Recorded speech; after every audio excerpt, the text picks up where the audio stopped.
All right, we are back live here at Karonda's Bar and Grill, 3026 Rankin Mill Road, and we are being joined on the phone by Coach Tommy Pursley. Coach Pursley, you got me? Yeah, I got you. Okay, well, fantastic. I know that you're on the way back from the Carson-Newman game today. More importantly, did Carson-Newman win today? No, unfortunately they didn't, but it was a great game. It went to overtime. Carson-Newman scored. The other team went for two and got it. So it was a great game, but unfortunately they did not win. Well, Coach Pursley, I don't know how much time you've had to look at the brackets, or even if you care who you're playing. You're playing Anson in the first round, and you're getting that home game that you had talked about. But with a 10-1 season coming in as that 4 seed, how are you feeling about this pilot program that they got going on this year with the playoffs? Well, to tell you the truth, it's a tire misfortune, but I do not like it a bit. We've won 10 games. We're conference champions. Now, we were tribe champions, but a 10-win team gets one home game. That's unheard of. I've had other 10-win teams that get 2, sometimes 3 home games. So we're not real happy about the fact that we only get one home game, especially up here in the mountains, because anywhere we go, we got a long way to ride. So we were hoping for more, but so again, I don't really know the source of why this new seeding process came about, what they're hoping to accomplish from it. But I think it's added a lot of travel, and like I said, I'm not real happy with it, not with the 10 wins and get one home game.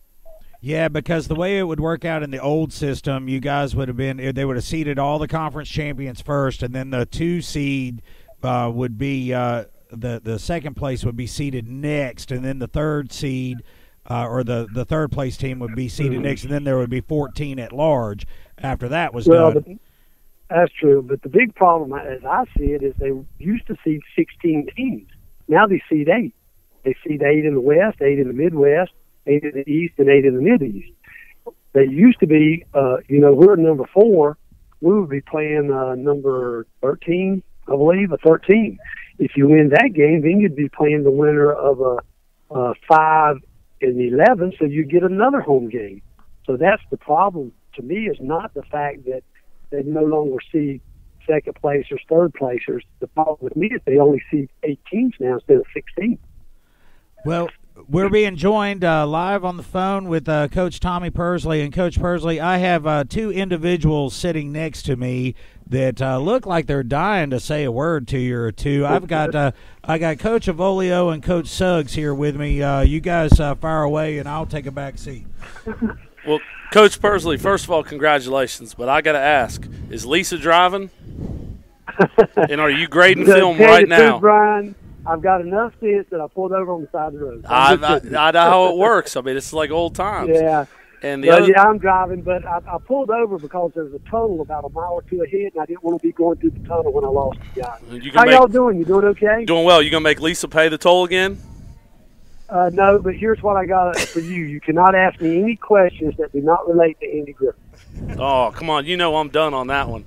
I was going to hit you up with something, but I was like, Doug and them left. I was hoping some of the other guys would be here. You know I'm out of the loop on that one. But I just want to let you know, Coach, we're back. We're back in the playoffs. Congratulations. I was so happy. I always am anxious on Saturday or even Friday night to find out how Northeast did. I'm so glad to hear y'all got back in the playoffs. And believe it or not, we've gone down to West Craven before. That was way back in, I think, 2003 in the semifinals. We played them in the semi. Matter of fact, Kris was on that team. Kris was a junior that year. And we went down to West Craven and beat them in the semifinals and sent us to Chapel Hill. So that's some a lot of great memories down there at that place. So hopefully you guys will go down there and give them what for and let them know what the Rams are all about. I'm still debating with Coach Lippard. He's already, as far as I know, reserved the charter bus and the trip to Golden Corral, but I might be talking about doing the one-plate meal and let them play hungry like we did down in several years ago. That's right. That was Harnett. It was a Harnett Central. Harnett Central, yes, sir. Yes, sir. Harnett Central, yeah. We went down there, and we won that game. They were the number 1 ranked team in North Carolina, and we went in there and beat them. And our kids said they would have played harder if we gave them the buffet instead of the plate meal. Trey Williams said he told Coach we were getting on the bus. He said, Coach, does that mean next week we get the buffet? So That's classic. Right. And I think we gave it to them. We did. That was a special year too. That was 2008. Yes, sir. We went into the playoffs, I think, with barely a winning record and made it all the way to the semifinals. Yes, sir. Yes, that was a lot of fun. That was a special year too. Got a lot of good memories of that good old place. We already talked. I'm glad to see we got so many of the guys that were associated with me. You, Kris. I know Kendall Bratcher's back there. Yes, sir. I know we got Lee Sheldon. Several of our former players are back with the Rams, and so happy for Jason to get that program back on track. And also, I heard your JV team had a really good year, so that looks good for the future. Hey, only because of the direction of the offensive coordinator, Coach Suggs over here. I mean, right. Unbelievable. He did a great job.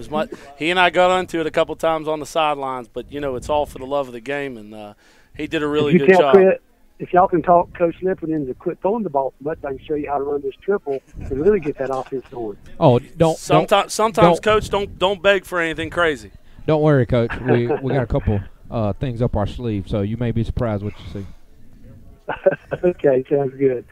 Yeah, that's great. Well, once again, we're being joined by Coach Tommy Pursley from Tuscola. And of course, they talked a little bit about the Northeast Guilford Rams being back in the playoffs after a 4-year hiatus. The program that you really put on the map, Coach, that these guys are really indebted for everything that you did over at Northeast, and your footprints are still all over the place at that school. Well, that's great. That was a great experience for us. My family and I was there for 20 years. My son came through Northeast. We'll always consider ourselves Rams, and it's really special to me to know that guys like Brian and Kris and Lee and Kendall, and those guys that were such an important part of that program, that they're still associated with it. Coach Lippert's a great person who really tries to do right by these kids. I know I recommended him when he applied for that job, and so happy to see him get it turned back around and try to restore some of the pride that we used to have. Well, that's exactly right, Coach. One of the reasons why we wanted to do this show and do this broadcast was to give the fans an opportunity to kind of look behind the curtain a little bit, and not just talk about the X's and O's of what's going on, but to really see the things that you guys go through, especially someone who has had a long and storied career like you have had. When a lot of folks in Guilford County still don't realize that you went up to Tuscola, and the things that you've been doing up there. You've done a fantastic job up at Tuscola. Well, I appreciate that. And I retired in 2012, and I went to Brevard College for one season. Was defensive coordinator for them. I was basically went out there to help Paul Hamilton out, who was a good friend of mine. And I did that for one season. I just had trouble being retired. And technically, I'm still retired. I don't teach school. I have no class responsibilities. Hayward County was kind enough to offer me a head football job, and I still go to school. I've still got my hands in the weight room, on everything we do, but got some tremendous support up here. These people have been so nice to me. I've got 7 really good assistants that really like what we do. And because of all the work, I've been able to basically get my program off the ground and get it installed up here. And we're real proud of where we are. Not only did we go 10-1 this year and share the conference championship, but our JV team is also 10-0. So we feel real good about where we got this program. And it's been a lot of fun. I miss Northeast and all those good people that were so important to that program for 20 years. Still have great fond memories of them, and I stay in touch with a lot of them. But also, I feel good about what we're doing up here at Tuscola, and it's still fun being around the young people and building the program and going through the struggles and the grind of just having a good football team week after week and day after day. Coach, it's been a lot of fun. Are they chanting up there in the stands for you to throw the ball yet? Not yet. I think they're happy with what they see us do. But believe it or not, Jason can tell you, we'll get it up in the air every now and then. We just don't throw it often, but when we throw it, it's usually effective. And remember what Paul Johnson at Georgia Tech used to say. He said, when we throw it, we mean it. That's the way I am. When I throw it, I mean it. I'm not throwing to gain 5 yards. We're going to throw it for a touchdown. Speaking of needed, how cool. And remember what we used to say at Northeast, we throw that thing about 20 times a game. It's just a 5 yards out and 5 yards back pitch, but the ball's in the air about 20 times a game. How many times did we have to argue with officials that forward shuffle pass was not a fumble? How many times did we sit on the sidelines and sit there? That was the one time that I think we love to put down on the stat book that was an incomplete pass. A lot of coaches wouldn't want to say those incomplete passes, but when it comes down to a turnover and not being a turnover, man, we argue that thing to death several times. I mean, Yeah, but the more teams have gone to a spread and the gun, and the longer it's been people doing that, the more effective our offense is. I think people have more and more trouble with it. Plus, we come up here in the mountains, we're in a new area of the state, and these people weren't as familiar with what we do, and so our offense has been very effective really since I've gotten here. One of the biggest, we've averaged over 30 points a game my first 2 years. This year we've averaged almost 49 points a game. But what has made this team special is our defense is so much better. We are really playing good defense. The teams still have trouble stopping what we do, but I think a lot of that is because people just aren't used to seeing it and defending it anymore. Yeah, I remember coming into the coaches meeting talking to you after the Super Bowl when the Packers beat the Steelers and had to listen to that when Ben ran the triple option on the 2-point conversion, and then that was the only good thing I had that day. So, yeah, that is right. Coach, those are a lot of fun days. Coach, I know we talked about Northeast Guilford going up to West Craven. I know you never want to look ahead, but that second-round matchup, a little sore subject to me since we played for you, and we lost to South Point in the finals. But what's your thoughts on playing them and going to their place in the second round, if you're fortunate to do so? To tell you the truth, when I saw the projections, all this past week there's been several projections out there, and one of the projections had us playing North Forsyth, and the second round would be Southern Guilford. Well, those two teams were in the last conference that I was in at Northeast, and then I was thinking, how much fun that would be to take this new program, new team down there and play some of those old teams that we're used to playing. But as far as the brackets go, believe me, one thing I was hoping is that we don't want to be in South Point's bracket. And the main reason is I know this offense we run. I know how hard it is to defend. I know how you got to adjust to stop it.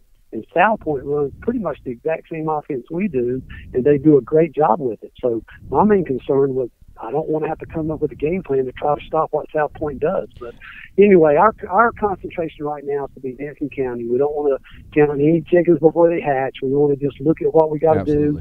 And just like our goals at Northeast, when I first went to Northeast over 20 years ago, one of our goals was to make the playoffs. Well, after we made the playoffs every year for a few years, we forgot that goal. We said our goal is to advance in the playoffs, not just make the playoffs. And that's still one of our key program goals. Our goal is to advance in the playoffs. So right now we're concentrating on Anson.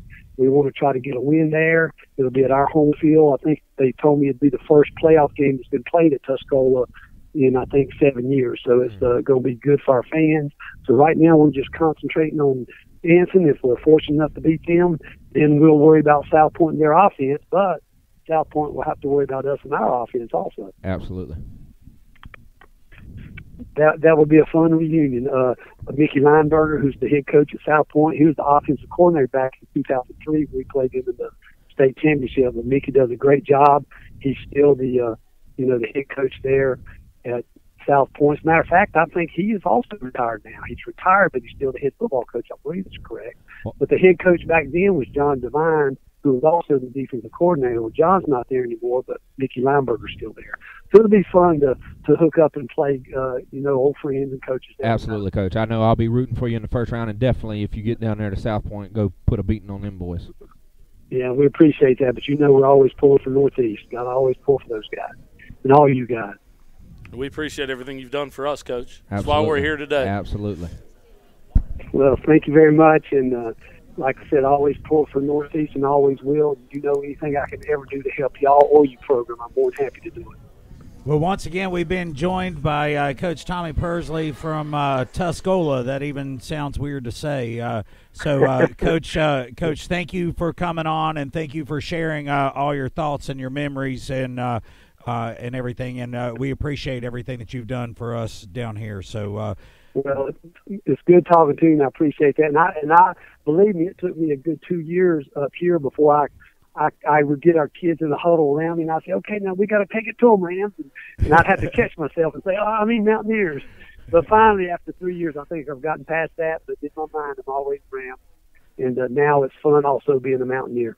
All right, Coach Tommy Pursley for Tuscola Mountaineers, and good luck in the playoffs, Coach, and we'll be talking to you real soon. Thank you very much, and good talking to you, and Kris, you and Brian, and all you Northeast guys. Tell them all I said hello and they're thinking about them.